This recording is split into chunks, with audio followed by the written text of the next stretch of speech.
আসসালামু আলাইকুম, সবাই কেমন আছো? আশা করছি সবাই অনেক বেশি ভালো আছো। আজকের ব্লগটি লিজাপুর ওয়েডিং ব্লগ।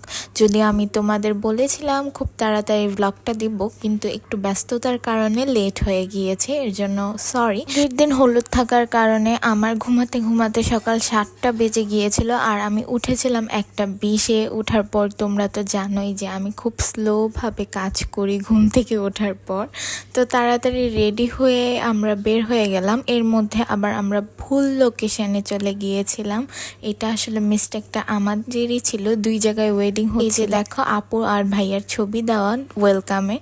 এরপর গিয়ে যখন আমাদের ব্রাইডকে দেখি, আমার তো খুব বেশি ভালো লাগছিল, ওকে অনেক বেশি সুন্দর লাগতেছিল, সবাই মাশাল্লাহ বলে যাবে। এক এক করে সবাই ছবি তুলে নিয়েছিল, আর এত সুন্দর করে ডেকোরেশন করা ছিল যে আমি অনেকগুলো ছবি তুলেছি। আর আমাকে ওই দিন অনেক বেশি সুন্দরও লাগতেছিল। সিম্পলি গিয়েছিলাম, বাট ভাল লাগছিল। আম্মু আর আব্বুও চলে গেল আপুর সাথে পিক তুলতে।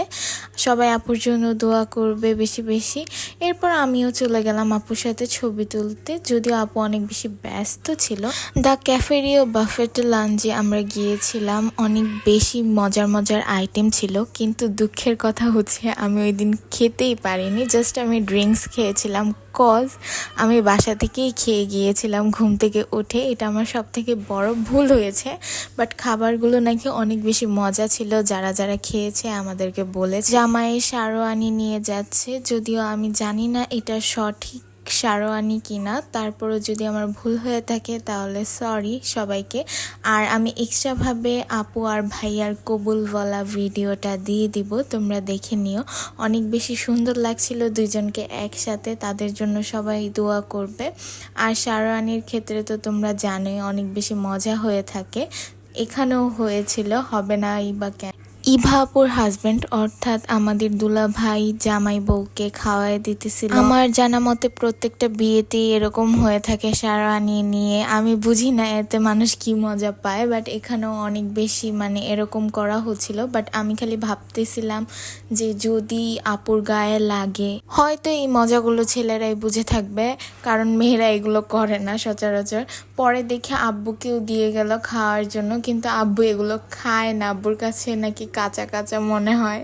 এর জন্য আমি অনেক বেশি মজা নিচ্ছিলাম। আর ইভা আপুর হাজব্যান্ড সব জায়গায় অনেক বেশি খেয়াল রাখে, ভাইয়াকে অনেক অনেক ধন্যবাদ। অনেক দিন পরে আমাদের আরেকটা কাজিনের বিয়েতে এনজয় করলাম। আর বাকি যাদের বিয়ে হয়েছিল তখন তো ছোট ছোট ছিলাম, এত বেশি মজা করতে পারিনি আর বুঝিও নি তখন।